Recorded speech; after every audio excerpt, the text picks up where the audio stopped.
Hello, welcome to my mini blog. তোমরা প্রত্যেকেই জানো যে আমার বরের কর্মসূত্রে আমরা দীর্ঘ অনেক বছরই ওয়েস্ট বেঙ্গলের বাইরে ব্যাঙ্গালোরে আছি।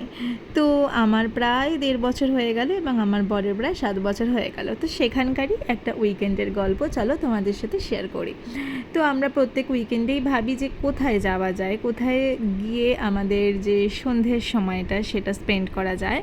তো সেরকমই আমরা এক শনিবার বা রবিবার হবে হয়তো আমরা ভাবছিলাম যে কোথায় যাওয়া যায়। তো তারপর ভাবলাম যে আমাদের ফ্ল্যাট থেকে সব থেকে কাছে কোথায় যাওয়া যায়। তো ভাবলাম যে নেক্সাস হোয়াইটফিল্ড, অবশ্যই নেক্সাস হোয়াইটফিল্ড, কারণ ফিনিক্স আমাদের কাছে, শান্তিনিকেতন আমাদের কাছে, বাট নেক্সাস হোয়াইটফিল্ডটা সব থেকে শর্ট ডিস্টেন্সে আমাদের। তো তারপরে এখানে আমরা চলে এসেছিলাম। সেদিন আমাদের কোনো কেনাকাটির কোনো প্ল্যান ছিল না, শুধু ঘুরবো আর একটু খাওয়া দাওয়া করবো, সেই প্ল্যানিংই ছিল।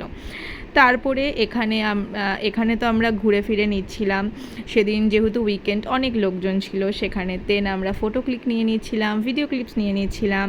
তারপরে এই যে আমার বর ডেকাথলনে ঢুকে পড়েছে, বল নিয়ে খেলা শুরু করে দিয়েছে। কিনবে না কিন্তু, এমন না যে কিনবে, কিচ্ছু কিনবে না, বাট খেলতে তো হবে না।